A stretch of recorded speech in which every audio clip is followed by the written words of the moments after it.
The steam rising from my 5th cup that Tuesday morning smelled like rebellion.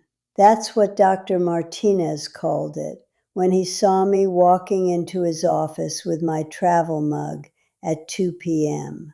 "Still at it, Norma," he'd say, shaking his head like I was some kind of lost cause. 40 years I've been hearing that same tone from doctors. 40 years of being told I was killing myself one sip at a time. But that Tuesday was different. That Tuesday the machine started beeping in ways I'd never heard before. "Mrs. Bishop, I need you to stay still," the technician said, but her voice had changed. Gone was the bored, routine tone from when we started. Now she sounded confused. The EKG patches felt cold against my chest, and I could hear my heartbeat echoing in that sterile room. Strong, steady, like it had been every single day for the past 40 years. Dr. Martinez walked in 15 minutes later,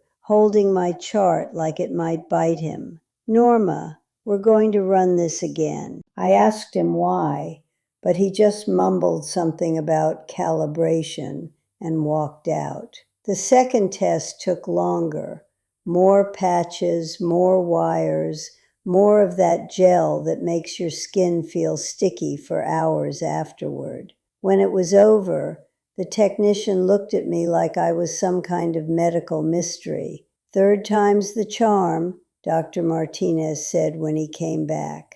But his hands were shaking slightly as he adjusted the machine. I've been around long enough to know what nervous energy looks like. This was it. The third test was the longest yet. They must have monitored my heart for 20 minutes straight, adjusting settings, rechecking connections, whispering to each other in medical terms I couldn't quite catch. When Dr. Martinez finally sat down across from me, he spread the 3 test results across his desk like he was dealing cards. "Norma, in 35 years of cardiology, I have never seen readings like these." He pointed to a series of lines and numbers that meant nothing to me, but apparently meant everything to him.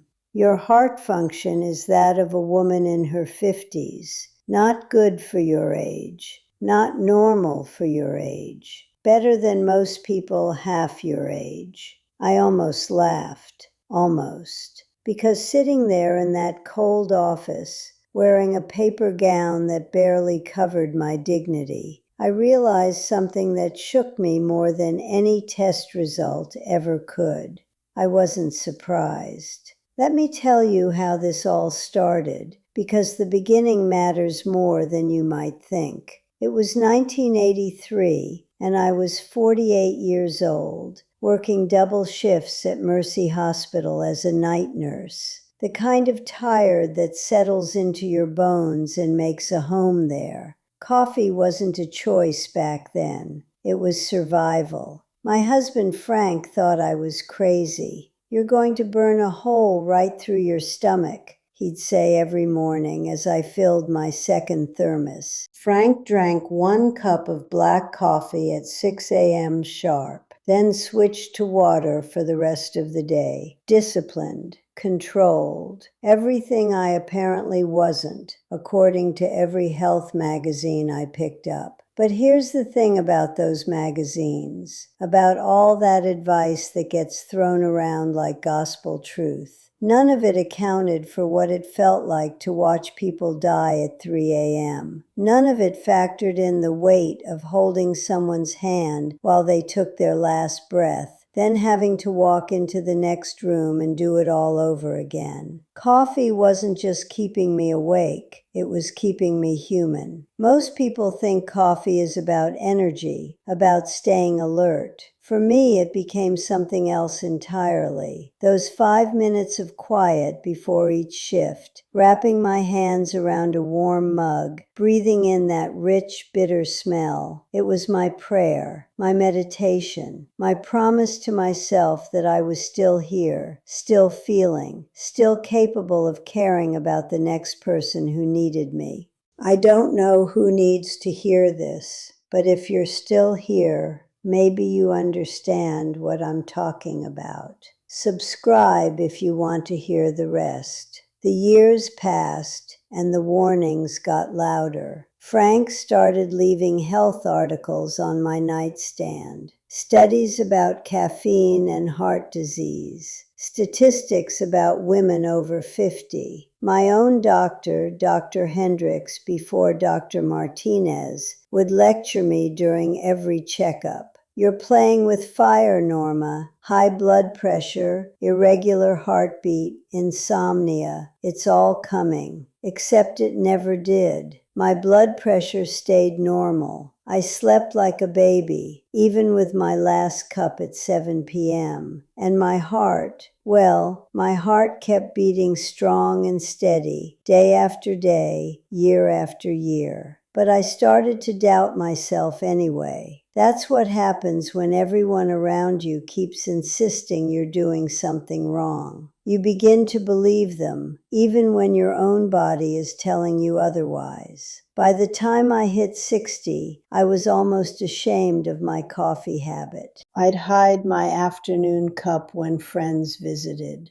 I'd lie to new doctors about how much I really drank. Oh, maybe 2 cups a day, I'd say, knowing full well I'd had 4 before lunch. The guilt was worse than any health problem I was supposedly creating. Frank died when I was 71. Sudden heart attack at 68. Despite his perfect diet, his disciplined lifestyle, his single cup of morning coffee. The irony wasn't lost on me. Sitting in that funeral home, holding a styrofoam cup of terrible coffee that someone had handed me out of pity. Frank, who'd spent 20 years worrying about my habits, was gone. And I was still here, still drinking my 5 cups a day, still feeling guilty about it. The months after Frank's funeral were the hardest of my life, not just because I missed him,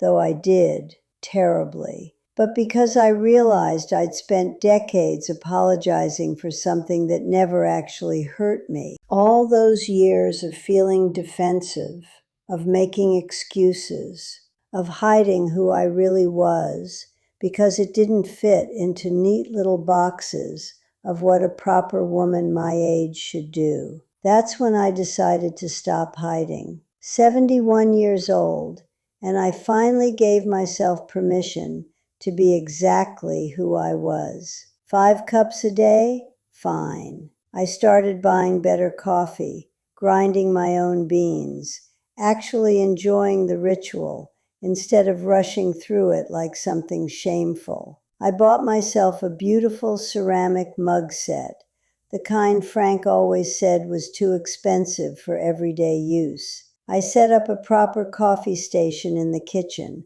right where everyone could see it. My daughter Linda thought I'd lost my mind. "Mom, you're supposed to be slowing down," she'd say when she visited. But slowing down felt like dying, and I wasn't ready for that. I was ready to live, really live, for the first time in decades. The interesting thing about getting older is that you start caring less about what other people think and more about what makes you feel alive. For some people, that might be gardening or reading or taking long walks. For me, it was the simple pleasure of a perfect cup of coffee at exactly the right temperature, at exactly the right time of day. 5 times. Every single day. Someone once told me there are rules that change after 60. One of them says that sacrifice without boundaries isn't love, it's self-destruction. I wish I'd known that 30 years ago. If you want to know what those rules are, It's in the description. By the time I was 80, I'd outlived most of my friends who'd spent their lives following all the right rules. Margaret, who never touched caffeine and died of a stroke at 76. Helen, who gave up everything fun after her 60th birthday and lasted until 79, miserable and bitter. Dorothy, who followed every health trend that came along and spent her final years popping pills for conditions I'd never even heard of. And here I was, 80 years old, still drinking my 5 cups a day, still feeling strong, still waking up excited about that first sip of morning coffee. My heart rate was steady, my blood pressure was normal, my mind was sharp, but I kept waiting for the other shoe to drop, because surely all those experts couldn't be wrong. That's the insidious thing about being told you're wrong for so long. Even when all the evidence points to the fact that you're fine, exactly as you are, you keep waiting for disaster. You keep apologizing for your choices. You keep second-guessing your own body, your own instincts, your own experience. The appointment that changed everything wasn't even supposed to be about my heart. I'd gone to Dr. Martinez for a routine physical, the kind Medicare requires and doctors recommend. Standard blood work, basic checks, the usual questions about medications and symptoms. He listened to my heart as part of the routine, then stopped. "When was your last EKG?" he asked. I couldn't remember. Maybe 5 years? He scheduled me for one the following week, just as a precaution. "At your age, it's good to get a baseline," he said. "Nothing urgent, nothing concerning, just routine." Routine. That's what I thought I was walking into that Tuesday morning, travel mug in hand, ready to get through another medical appointment and get on with my day. I've been through dozens of these tests over the years. They'd always been normal, unremarkable, exactly what you'd expect from someone my age who'd supposedly been abusing her cardiovascular system for 4 decades. But normal wasn't what showed up on those machines. What showed up was something Dr. Martinez had apparently never seen before, a heart that functioned like it belonged to someone 30 years younger, arteries that were clear and flexible, a rhythm that was not just normal, but optimal, blood pressure that made the nurse check the cuff twice to make sure it was working correctly. "I don't understand it," Dr. Martinez said, staring at my results like they were written in a foreign language. "According to everything we know about caffeine and cardiovascular health, these numbers shouldn't be possible." He looked at me sitting there in his office, sipping from my travel mug, and I could see him questioning everything he'd learned in medical school. That's when I realized something that changed my entire perspective on health, on aging, on the advice we spend our lives following without question. What if everything they told me was wrong? Not just slightly off, not just outdated, but completely, fundamentally wrong. I started researching. At 88, I learned how to use the internet properly for the first time, diving into medical journals and studies and research papers that most doctors never bother to read past the abstracts. What I found shocked me more than my test results had. Study after study showing that moderate coffee consumption was linked to longer life, better brain function, lower rates of heart disease. Research indicating that the antioxidants in coffee were more potent than those in most fruits and vegetables. evidence suggesting that people who drank coffee regularly were less likely to develop dementia, diabetes, certain types of cancer. But here's the part that really got to me. Most of these studies had been available for years, some for decades. The information was there,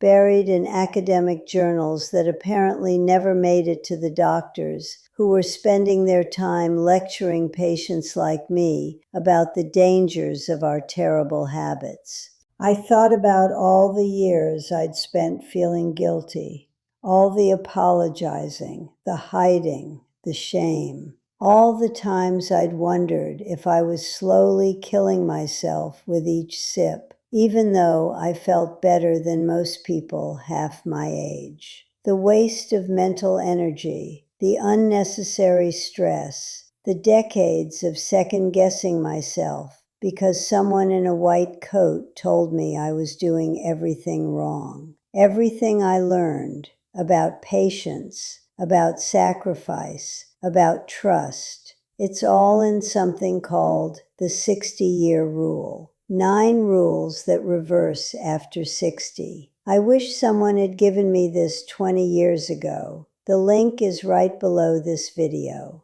Dr. Martinez called me a week after my test results to ask if I'd be willing to participate in a study. Apparently, I'd become what he called an outlier of interest in the medical community. An 88-year-old woman with the cardiovascular system of someone in her 50s, despite, or maybe because of, a 40-year habit that every health expert said should have killed me by now. We'd like to understand what makes you different, he said. I almost laughed again. What made me different wasn't some genetic lottery or medical miracle. What made me different was that I'd stopped listening to people who didn't know me, didn't live in my body, didn't understand my life, and I'd started trusting myself instead. The study results came back 6 months later. My cardiovascular age was 49.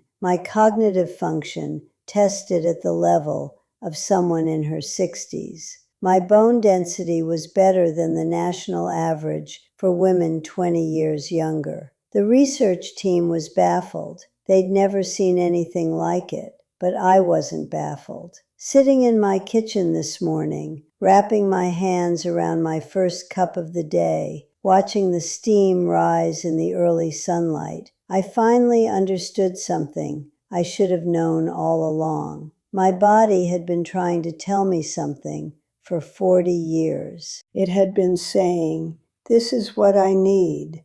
This is what makes me feel alive. This is what keeps me strong." And instead of listening, I'd spent 4 decades apologizing for it. The real tragedy isn't that I drank 5 cups of coffee a day for 40 years. The real tragedy is that I felt guilty about it, that I let other people's fear and ignorance make me doubt something that was clearly working for me, that I wasted so much energy being ashamed of a habit that was actually keeping me healthy. If I could go back and talk to my 48-year-old self, standing in that hospital break room at 3 a.m., exhausted and guilty and wondering if she was slowly destroying her heart with that second thermos of coffee, I'd tell her something simple. Trust yourself. Your body knows things that textbooks don't. Your experience matters more than statistics. Your individual truth is more valuable than general guidelines. I'd tell her that in 40 years, she'll be sitting in a cardiologist's office, watching machines malfunction because they can't believe how strong her heart is. I'd tell her that all those years of worry were wasted energy, that the thing she's most ashamed of will turn out to be one of the things that keeps her alive and healthy and sharp well into her 80s. Most importantly, I tell her to stop apologizing for who she is. Stop hiding her coffee cups when friends visit. Stop lying to doctors about her habits. Stop feeling like she has to justify her choices to people who don't live in her body or walk in her shoes. The morning sun is hitting my kitchen table just right now, turning my coffee cup into something that looks almost sacred. Steam rising like incense, warmth spreading through my hands, that first bittersweet taste that signals the beginning of another day. 88 years old, and I still feel that little flutter of joy when I take that first sip. 5 cups a day for 40 years. A habit that supposedly should have killed me, that instead helped keep me more alive than most people half my age. A simple pleasure that I spent decades feeling guilty about when I should have been grateful for it. Dr. Martinez still shakes his head when he sees me, but now it's with amazement instead of disapproval. Whatever you're doing, keep doing it, he told me at my last checkup. I wish all my patients were as healthy as you are. I just smiled and took another sip from my travel mug. I intend to, I said, and I meant it, because I finally learned the most important lesson of all. Sometimes the thing everyone tells you is wrong for you is exactly the thing that's right for you. Sometimes the habit you're most ashamed of is actually the habit that's keeping you alive. Sometimes rebellion tastes like coffee, and sometimes that's exactly what you need.